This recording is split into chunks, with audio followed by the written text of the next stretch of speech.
The ship was enormous. It moved through deep space the way a storm cloud moves over a flat field, slowly, silently, and with complete certainty. The Verath collective warship, known in their language as the Domination-class vessel Eternal Grasp, had crossed 11 star systems in 42 days. It had done this before. It would do it again. It always came back with new worlds added to the collective's growing list of conquered territories. Commander Grelvashari stood at the front of the observation deck and looked at the blue and green planet below. It was a small world, a quiet world. The star it circled was yellow and ordinary. The planet had one moon, a thin atmosphere full of nitrogen and oxygen, and vast blue oceans broken up by green and brown landmasses. It was, by every measure the collective used, a simple and unremarkable place. He had conquered 31 worlds. This would be the 32nd. Behind him, his intelligence officer, a thin and careful alien named Prethsal, stood with a data tablet in his hands. Prethsal had been reading from the tablet for the last hour. He had a habit of rereading reports multiple times before speaking, which Grelvashari found annoying. But Prethsal was good at his job, and good intelligence officers were hard to find. The dominant species calls itself human, Prethsal said. They are bipedal, average lifespan between 70 and 90 of their planet's orbital cycles. They have divided themselves into several hundred governing bodies which they call nations. These nations do not cooperate well with one another. They have fought many wars against each other throughout their recorded history. So they are divided, Grelvashari said. Deeply, Prethsal replied. There are several dominant military powers on the surface. None of them are aligned. There is no unified planetary government. There is no unified planetary defense force. Their most advanced weapons are chemical propellant projectile launchers and guided explosive devices. They have no energy weapons, no shielding technology, no orbital defense platforms. Grelvashari looked at the planet and felt nothing except a mild sense of impatience. And they have not detected us. Our approach dampeners are functioning perfectly. To their sensors, we are invisible. He turned away from the window. Good, prepare the broadcast. The Verath Collective had a process for annexation. It was efficient and by their own standards humane. They did not destroy a world without reason. Destruction was expensive and wasteful. A living population was more useful than a dead one. They sent a single broadcast in every language the target species spoke. The broadcast explained the situation clearly. The collective had arrived, resistance was pointless, and compliance would be rewarded with survival. The target species was given a window of time, usually between 48 and 96 hours, to signal their submission. If they submitted, the collective moved in, organized the population into labor units, and began resource extraction. If they did not submit, the collective destroyed 3 of their largest cities from orbit as a demonstration, and then repeated the offer. It always worked. It had worked 31 times. The broadcast went out at 600 hours ship time. Prethsal's team had spent 3 days preparing translations. The message was sent in over 400 human languages and dialects. Every major radio frequency was used. Every satellite network the humans had was hijacked and used to carry the signal. The humans would hear it on their radios, their televisions, their internet networks, their telephones. There would be no place on the planet where the message could not be heard. The message was simple. It told them that a vessel of the Verath Collective had entered their star system. It told them that the collective was the dominant power in this region of the galaxy. It told them that their planet had been selected for annexation. It told them they had 72 hours to broadcast a signal of submission, after which the collective would begin peaceful integration. It told them that any military action taken against the collective ship would result in immediate and total destruction of their 3 most populated cities. Then the message ended. Grelvashari went to his quarters to sleep. He expected to be woken in a few hours by news of panicked transmissions, diplomatic pleas, perhaps some failed and symbolic military launch from the surface. This was normal. This was how it always went. The species would be frightened. They would argue among themselves. Some of their leaders would want to fight. Others would want to surrender. Eventually, the ones who wanted to surrender would win the argument, because the ones who wanted to fight would look up at the ship in their sky and do the mathematics. But when his second officer woke him 8 hours later, there was no news of any transmissions. "Nothing?" Grelvashari asked. "Nothing, Commander. We are monitoring all their communication networks. There is a great deal of activity. They are clearly aware of our message, but no transmission has been directed toward us." Grelvashari sat up slowly. "Are they launching weapons?" "No, Commander." "Are they evacuating their cities?" "Not that we can detect, no." He thought about this for a moment. Some species went silent in fear. It was not common, but it happened. Small primitive civilizations sometimes had no framework for understanding what was happening to them. They shut down. They waited. They hoped that if they were very still, the danger would pass. It was not rational, but fear rarely was. "Keep monitoring," he said. "They will respond before the deadline." But the hours passed, and the silence continued. On the surface of the planet, the silence was anything but peaceful. Within 40 minutes of the broadcast reaching the first government networks, every major military and political leader on the planet had been contacted. Within 3 hours, a communication channel had been established between leaders who had not spoken to one another in decades, and in some cases had never spoken at all. Old enemies sat in the same video calls. Nations that had sanctions against one another. Nations that had troops pointed at each other across shared borders. Nations that had, within living memory, been at war. They were not panicking, they were working. Commander Yara Chen was in a military bunker 12 meters underground in the Ural Mountains when she first heard the broadcast. She was a compact woman with short gray-streaked hair and a habit of absolute stillness when she was thinking hard. She had served in 3 wars. She had lost people she loved. She had spent the last 15 years of her career preparing defense strategies for threats most of her colleagues had laughed at. Extraterrestrial attack was not on any official military planning document. She had put it there herself, in a private notebook, because she believed in preparing for things that seemed impossible. She listened to the broadcast once all the way through. Then she sat quietly for almost a full minute. Then she picked up her phone and started making calls. The first call was to the defense minister. The second was to her counterpart in an opposing nation, a man she had met twice at international summits and disagreed with on almost everything. The third call was a conference line that, within 2 hours, had over 40 military commanders from 30 nations on it. She did not waste time on fear. She did not waste time on disbelief. The ship was there. The message was real. The deadline was 72 hours. Those were facts. Everything else was a problem to be solved. Up in the eternal grasp, Prethsal stood at his monitoring station and watched the data feeds from the planet below.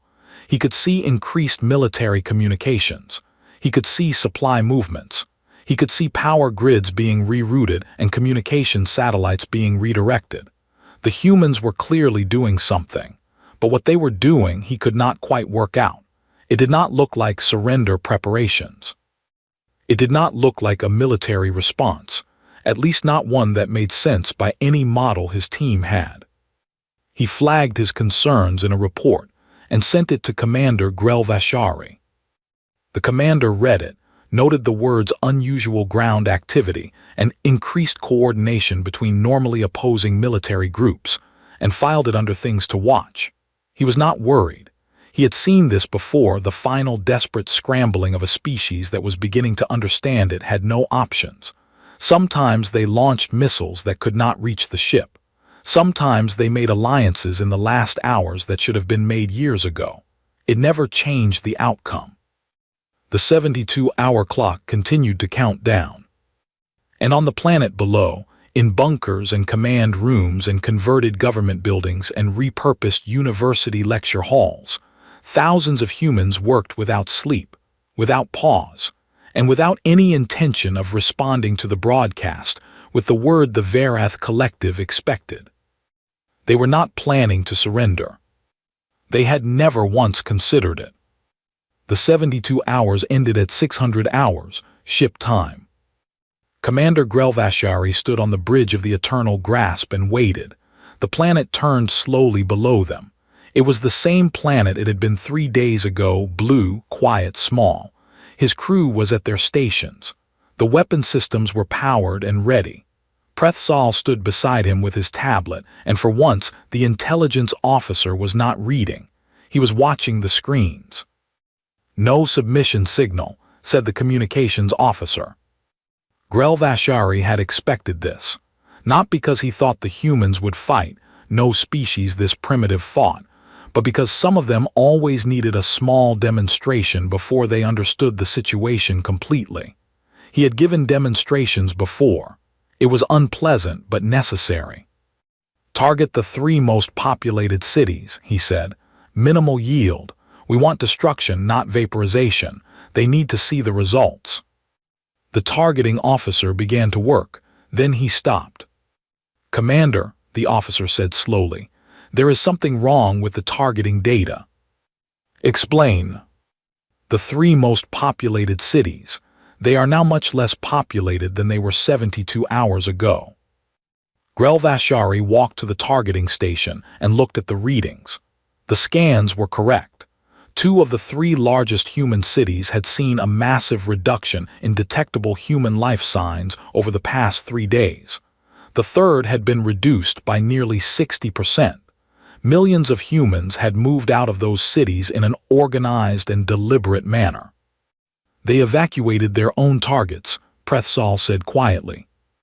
Grelvashari stared at the data. This had never happened before, not in 31 annexations. The species always assumed the threat was a bluff, or they tried to protect their cities by surrendering before the strikes could land, or they simply did not believe the ship above them was real until the first explosion. They did not evacuate.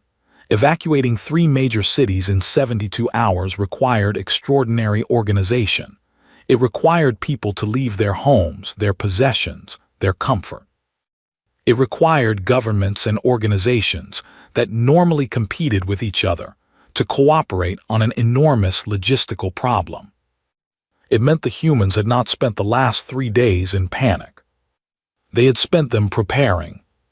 "Carry out the strikes anyway," Grelvashari said, because there was nothing else to do. The demonstration had to happen. Even on emptied cities, the destruction would be visible. The humans would see what the ship could do. 3 brilliant white lines fell from orbit and hit the surface of the planet. The explosions were enormous. Entire city districts collapsed.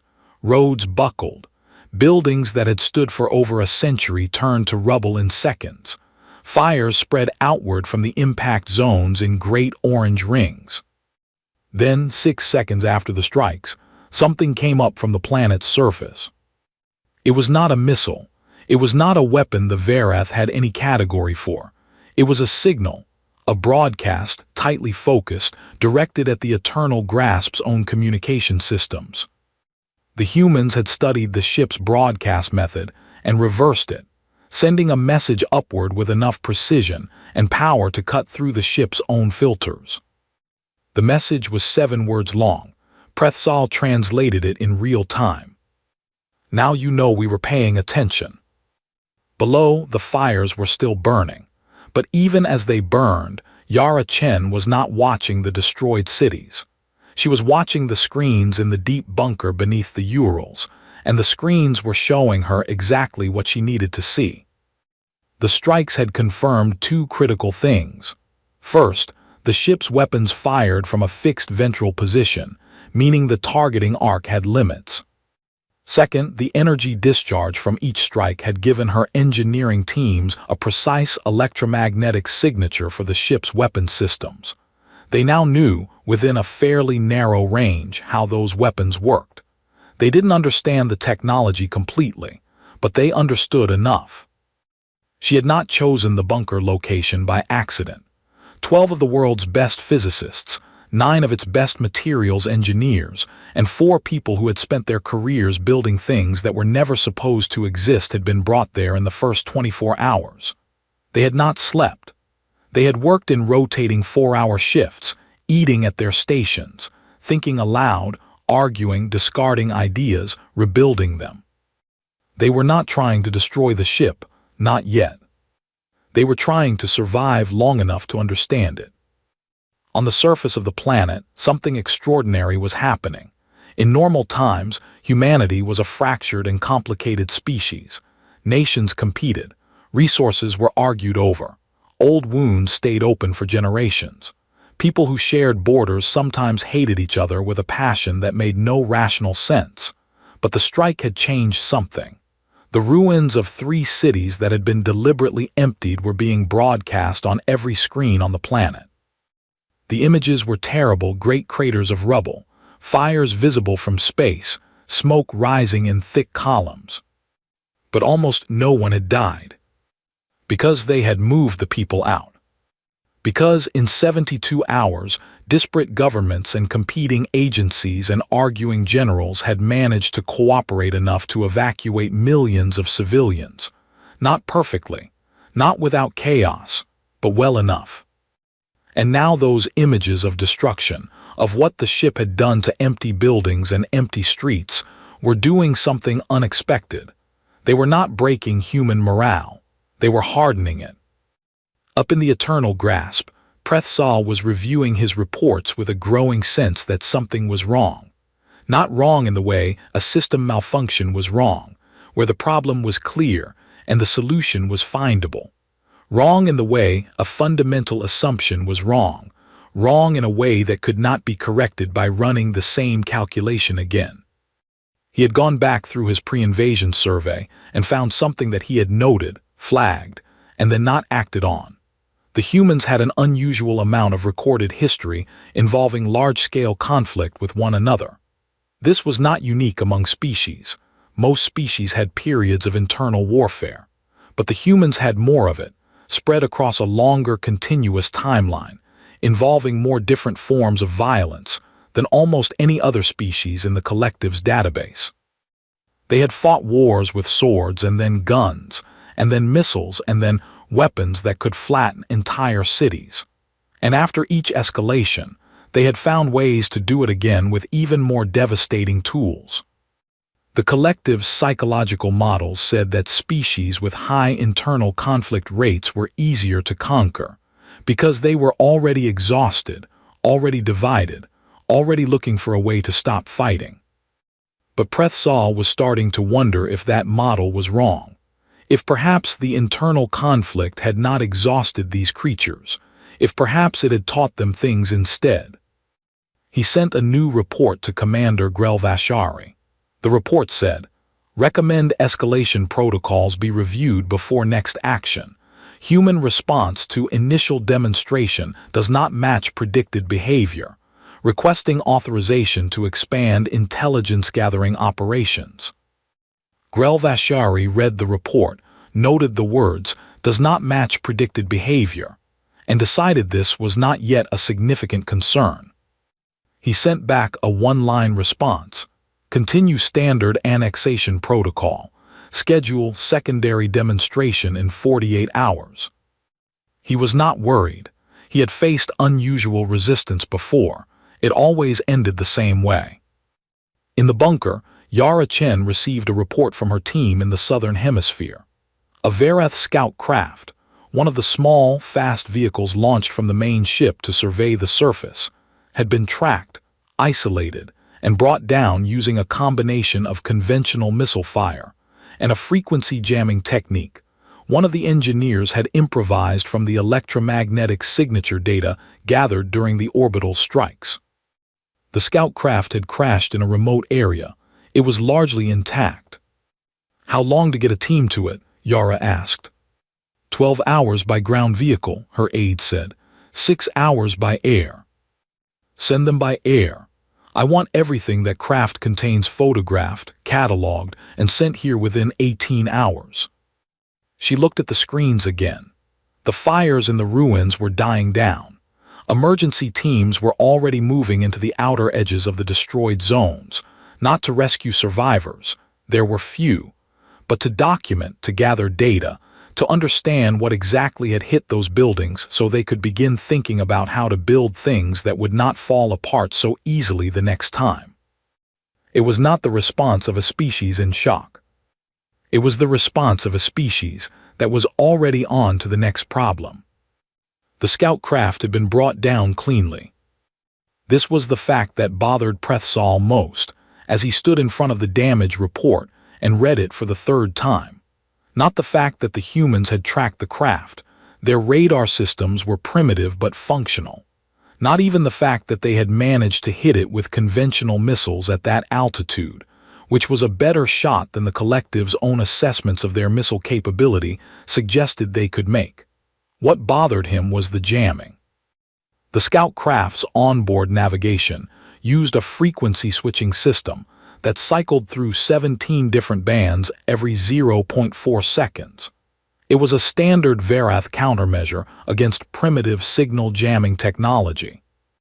No species the collective had ever encountered had cracked that cycling pattern in under a year of captured craft analysis. The humans had cracked it in under 24 hours. Not perfectly.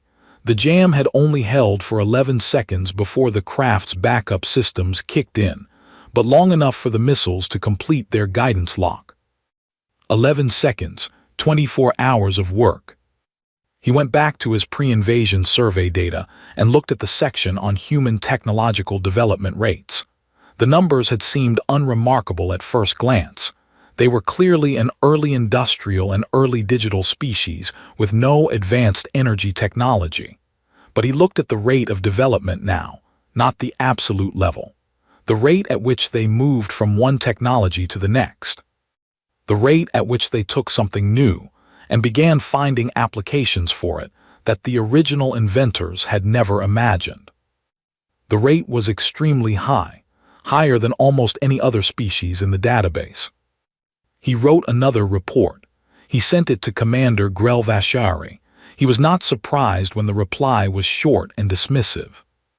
The second demonstration happened on schedule 48 hours after the first. Grelvashari ordered strikes on 3 new locations, military installations, this time rather than cities, more precisely targeted, a message that the collective could hit whatever it chose to hit. 2 of the 3 installations were empty when the strikes landed. The third had been collapsed inward using the humans' own demolition equipment, filling it with rubble so there was nothing useful left to destroy. They had done it again. And this time something else came back up from the surface with the return signal. It was a compressed data package, tightly encrypted in a code that took the collective systems 4 hours to break. When they broke it, they found a simple message attached to a detailed technical document. The message said, "We know what your weapons use for targeting.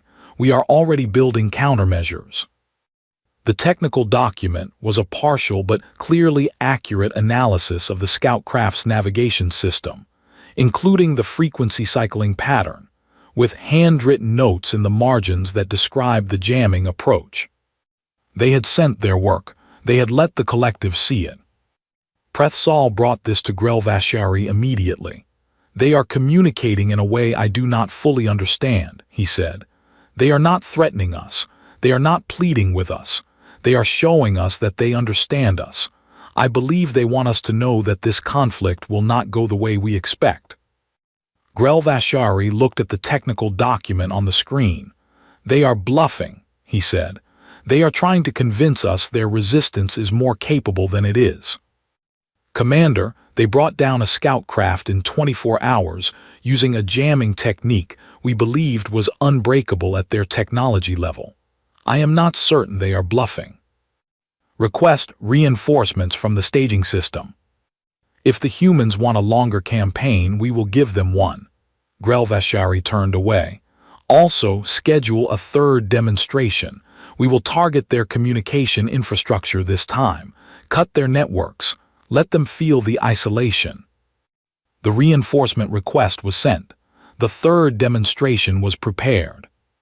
But before it could be carried out, the Eternal Grasp experienced something it had never experienced before, an attack from the planet's surface.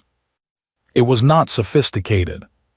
The humans had taken a ballistic missile system, one of the old long-range nuclear delivery platforms that several of their major nations possessed, stripped the nuclear warheads off it, and repacked the payload section with a dense cluster of metal rods and a proximity detonation system designed to spread the rods across a wide area at the right altitude. A kinetic shotgun, fired from the ground into orbit. The ship's point defense systems handled it easily. The rods were destroyed before they came within 2 kilometers of the hull. The attack caused no damage. But the attack told Prethsal something important.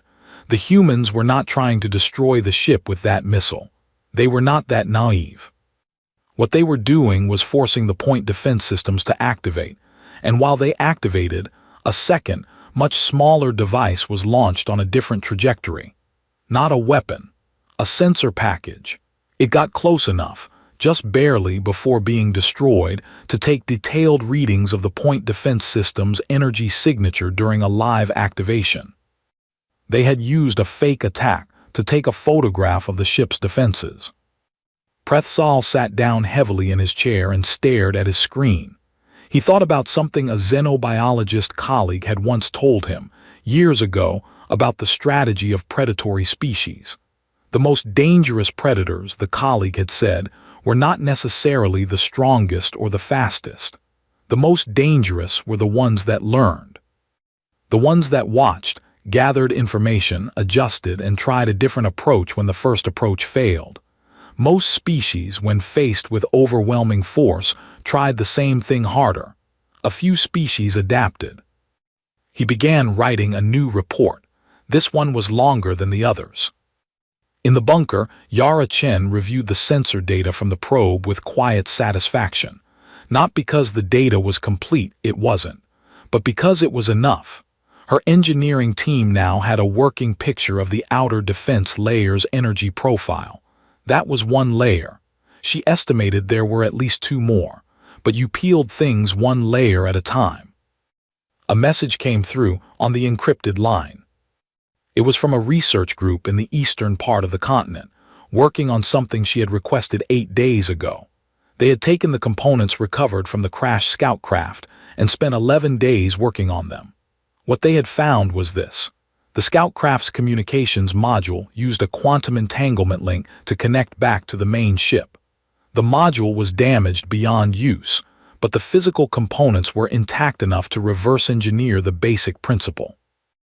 They could not build a working version of it, not yet, but they understood how it worked, and understanding how it worked meant they understood, in general terms, the physics behind it, and understanding the physics meant that, given enough time, they could build something that approximated it. 11 days. 11 days from wreckage to working theoretical model. She sent a reply thanking them and asking how long to a functional prototype. The answer came back in 2 hours. With current resources, perhaps 30 days. With more resources, specifically, if she could redirect the teams working on 3 other projects, perhaps 18. She redirected the teams.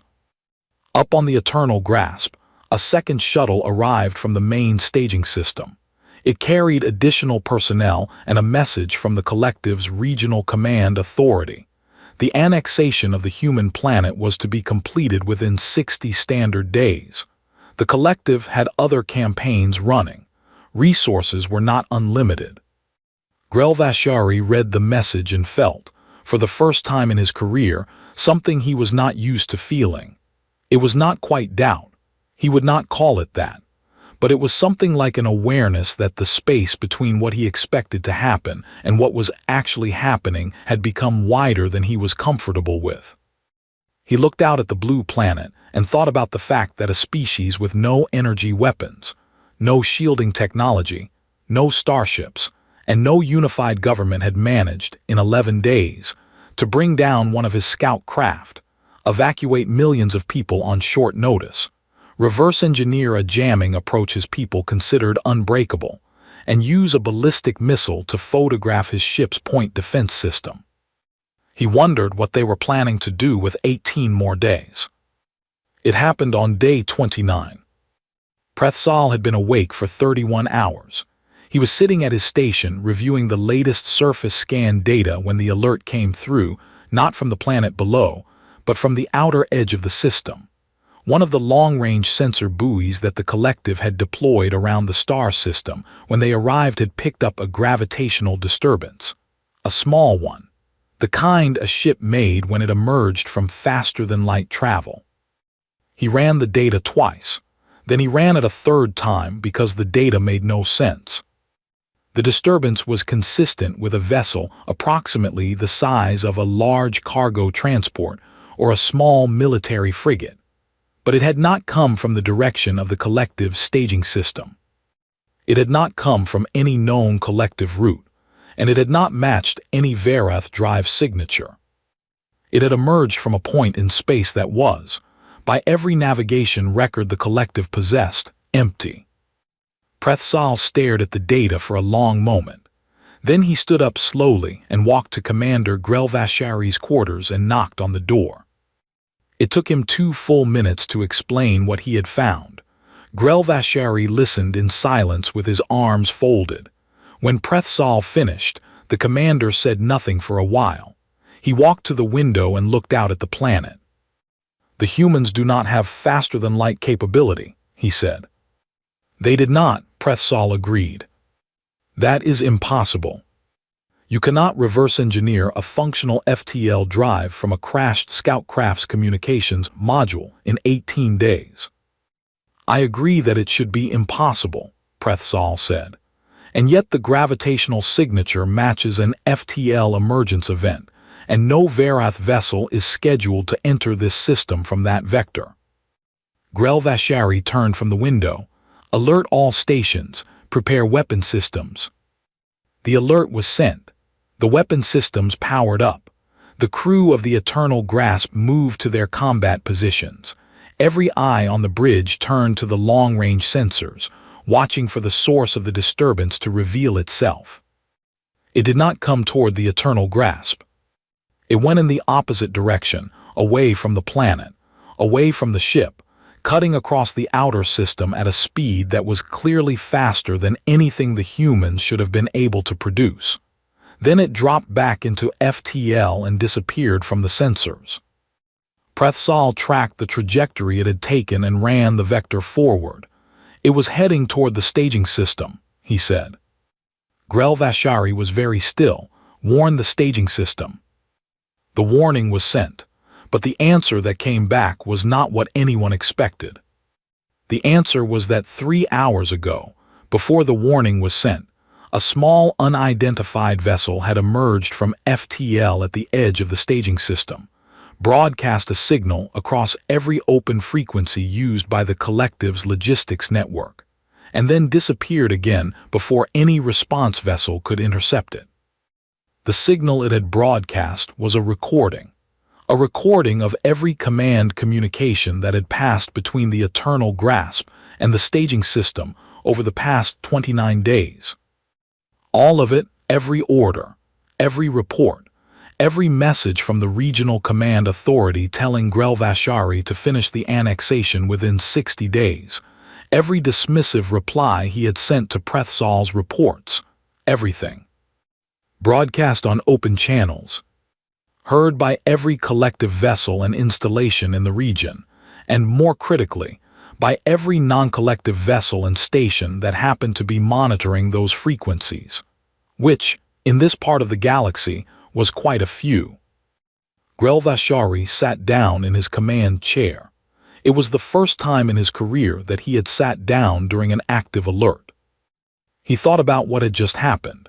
The humans had built, in less than 30 days, from the wreckage of a scout craft they had shot down, a functional faster-than-light capable vessel. They had used it not to attack the Eternal Grasp. They had used it to go directly to the collective's rear lines and broadcast every piece of sensitive operational communication to anyone who was listening. They had not tried to destroy anything. They had tried to embarrass the collective, to show the galaxy what was happening here, to make the collective look like it was struggling.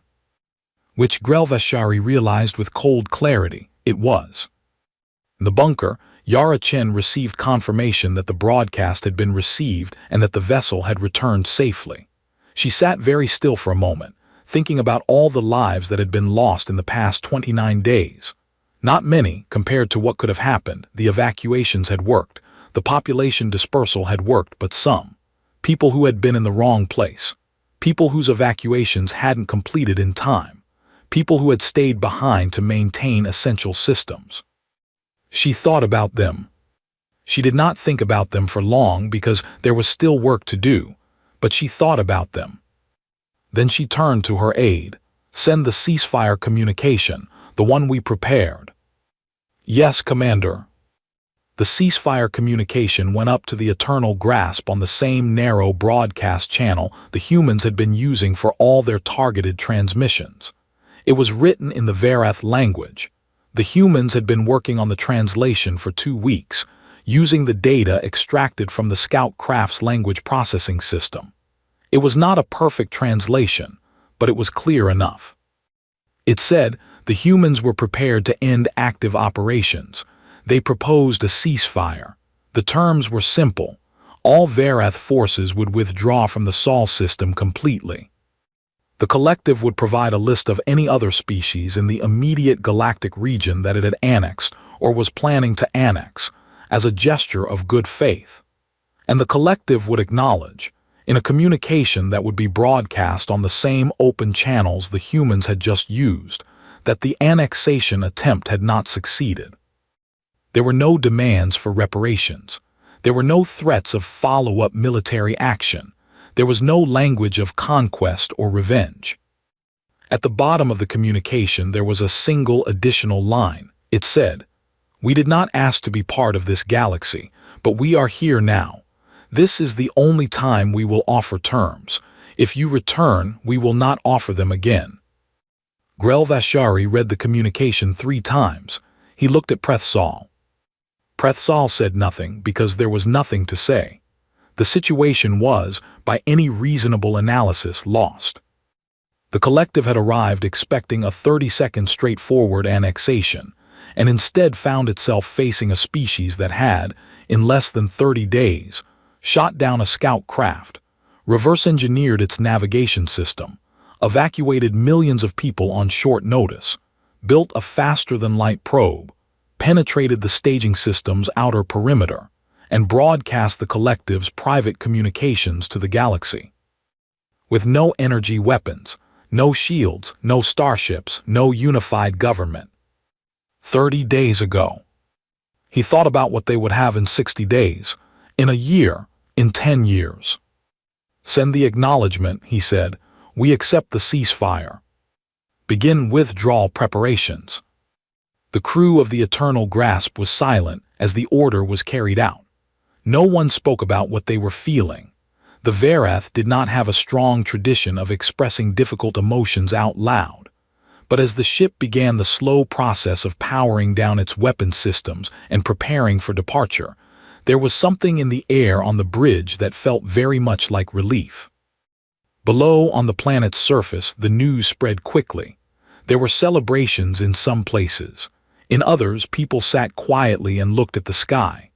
In the underground bunker, Yara Chen received the acknowledgement signal, confirmed its contents, and then sat alone in her office for a while. She did not feel like celebrating. She felt tired. She felt the weight of the people they had lost pressing down on her in the particular way that losses always did when the immediate crisis was over, and there was finally space to feel them.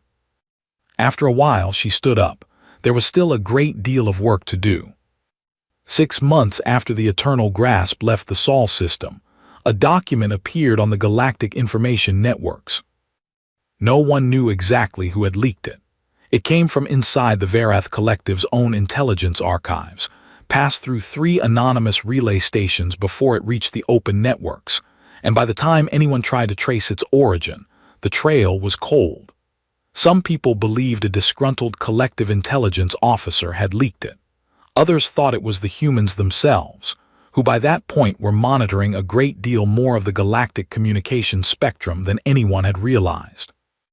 A few thought it was the work of one of the other species who had been listening to the collective's open broadcast, the one the humans had forced them to acknowledge, and wanted to keep the story going. It didn't matter who leaked it.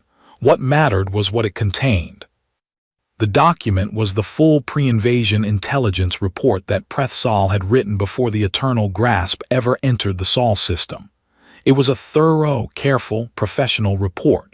It covered everything: the humans' biology, their history, their political structures, their technology level, their military capability. It was exactly the kind of report that a good intelligence officer was supposed to write. And it had been exactly the kind of report that a confident commander was supposed to read and act on. Grelvasheri had not acted on it. The report was 800 pages long in standard collective format. Most of the species who found it on the galactic networks did not read all 800 pages. They read the executive summary, and they read the final paragraph, and those 2 sections were enough. The executive summary said, in essence, that the species known as humans was unusual in a number of ways that deserved careful attention before any annexation attempt was made. It listed the technology adaptation rate. It listed the conflict history and what that history suggested about the species' psychological relationship with adversity.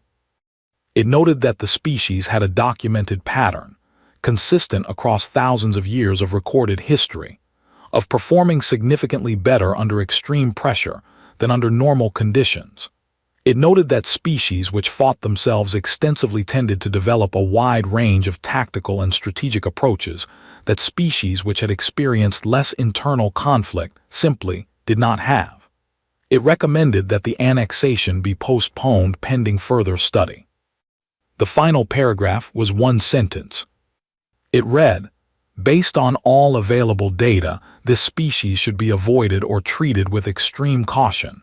If neither of those options is acceptable, we should have simply left the place empty." Within 3 days of the document appearing on the networks, it had been translated into the languages of 41 different civilizations. Within a week, it had been read by more people than had ever read any single document in the history of galactic communication. Every species that had ever had difficult dealings with the Verath collective read it. Every species that had ever been afraid of the collective read it. Every species that was currently in a dispute with the collective, or watching a conflict near their borders, read it. And they all arrived at the same understanding. The most powerful military force in their region of the galaxy had arrived at a small, primitive, previously unknown planet, announced its intentions, given a deadline, fired its weapons, and then, 30 days later, turned around and gone home. Because the planet had not cooperated. The Verath Collective issued an official statement denying that the document was genuine. No one believed them. The collective issued a second statement saying that the Sol system annexation had been voluntarily suspended due to strategic recalibration. This was received with what could only be described, across the galactic community, as polite and widespread disbelief. In a small apartment in a city that was being slowly rebuilt, a girl named Myra sat at a table and drew pictures. She was 9 years old. She had been evacuated from her home 4 weeks before the orbital strikes with her mother and her grandmother and their neighbor's cat, who had come along by accident. She remembered the drive out of the city, the traffic, the noise, the strange calm of the adults who were very clearly frightened but were working very hard not to show it. She remembered sleeping in a community center gymnasium for 2 weeks. She remembered the sky on the night of the first strikes, lit up with something that was too far away and too high up to be frightening, but was clearly not normal. Now she was home. Some of the streets near her apartment building were still blocked off. There were construction crews working every day. She could hear them from her window, but her room was intact, and her table was intact, and her drawing paper was intact, and so she drew. She drew the stars. She drew them the way she imagined them, full of other worlds, other people, other places that she had never seen and might never see. She drew a small blue planet in the middle of all those stars, and around the planet she drew 100 lines going outward in every direction, like the planet was throwing light out at the universe. Her mother framed it and hung it above the kitchen table. On the planet, the work of rebuilding continued.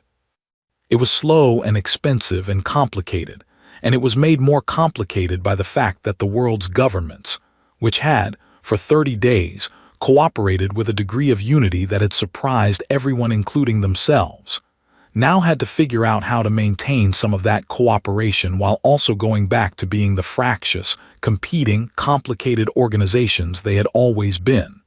This turned out to be difficult. It always was.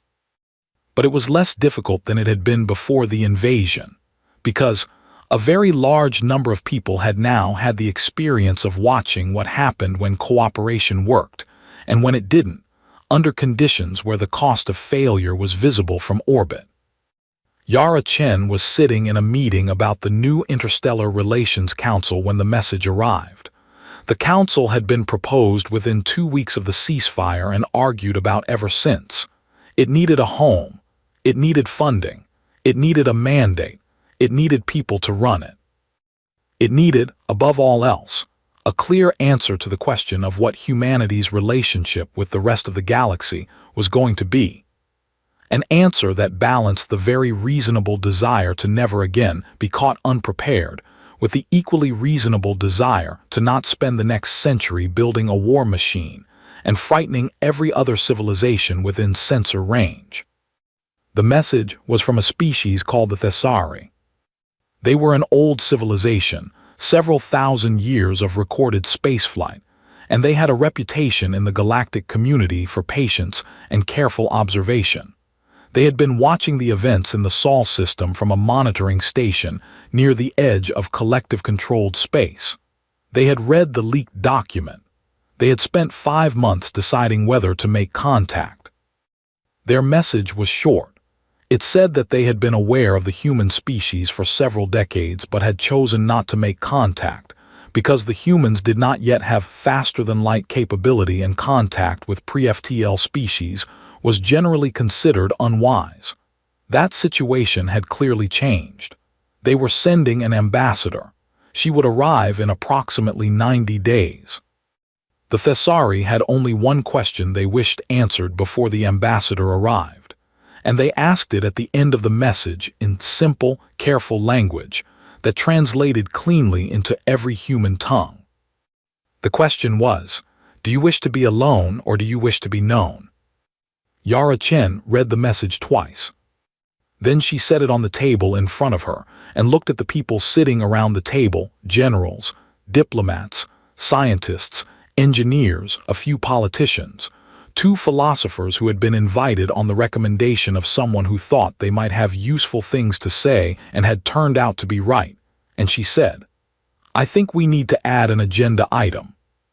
Far away from the blue planet, in a small and not particularly comfortable apartment in a Vereth border city, a retired commander named Grelvashari sat in a chair by a window and looked at the sky. He had been stripped of his command 6 weeks after the withdrawal. There had been an inquiry. The inquiry had concluded, with the careful language that official inquiries always used when the conclusion was obvious but embarrassing, that the commander of the Eternal Grasp had not adequately acted on available intelligence prior to the annexation attempt.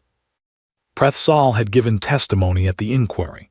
He had been thorough and honest and had not tried to protect himself or anyone else. After the inquiry concluded, he had resigned from collective intelligence service and taken a position teaching at a university. He sent Grelvashari a message on the day the leaked report appeared on the networks. The message said only, "I am sorry it ended this way. I hope you are well." Grelvashari did not reply. He was not angry at Prethsal. He was not really angry at anyone. He was something more uncomfortable than angry. He sat by the window with the leaked report open on his tablet. He had read his own intelligence officer's words many times now. He had read the final sentence so many times that he no longer needed the tablet to remember it. He knew it by heart. Outside, the stars were coming out. They were the same stars they had always been, but they felt different now. He looked at them and thought about the small blue planet turning quietly in its corner of the galaxy, a planet that was, as of 6 months ago, no longer unknown. A planet that other civilizations were now writing about, talking about, sending ambassadors to. A planet that had answered an ultimatum with silence, and used that silence to get ready. He closed the tablet. The stars were quiet. He wondered how many of them were watching.